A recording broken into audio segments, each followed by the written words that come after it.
Il est 9h30 ici à Paris. Bienvenue à vous si vous nous rejoignez dans Paris Direct. Nous sommes ensemble encore pendant une demi-heure. Voici les titres de ce mercredi. La Russie est prête à utiliser tous les moyens pour se protéger.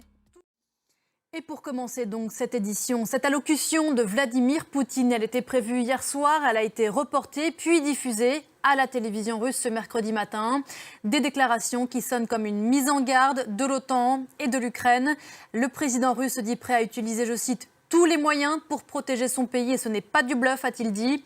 Il dénonce un chantage des Occidentaux sur la question nucléaire et ordonne la mobilisation partielle dès aujourd'hui d'une partie des réservistes de son pays pour poursuivre ce qu'il appelle son opération spéciale.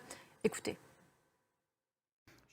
Voilà pour cette intervention de Vladimir Poutine qui donc était annoncée pour hier soir, qui finalement a été diffusée ce matin à la télévision russe. Vladimir Poutine joue-t-il son va-tout dans une guerre qu'il ne semble pas pouvoir gagner sur le court terme?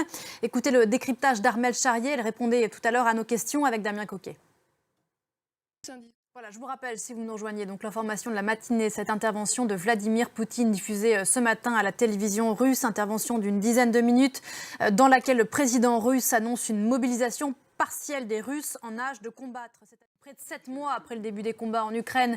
Le sujet est bien sûr au cœur de l'inquiétude à l'Assemblée générale des Nations unies. Les crises qui agitent le monde font craindre de fortes divisions sur des sujets cruciaux. À ce sujet, dans un discours très fort, Emmanuel Macron a appelé à la tribune à un sursaut collectif. Cécile Galuccio. L'actualité internationale de ce mercredi, c'est aussi ce vent de la révolte qui souffle en Iran avec ces nouvelles manifestations ces dernières heures. On va en parler dans un instant avec vous, Farid Vaïd.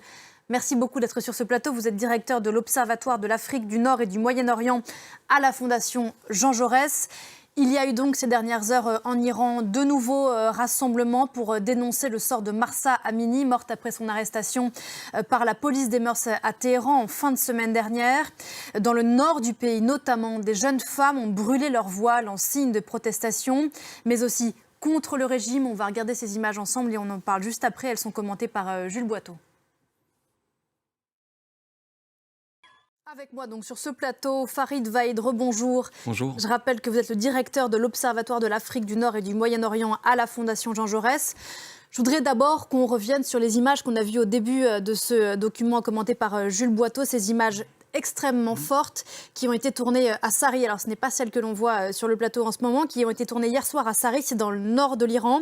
C'est l'une des grandes villes de la Caspienne. On voit ces jeunes femmes qui dansent et qui brûlent leur voile dans le feu. Qu'est-ce que ces images vous évoquent ? Écoutez, ces images sont extrêmement puissantes pour plusieurs raisons.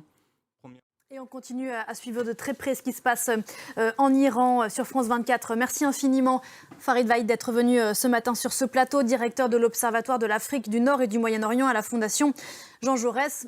À très bientôt.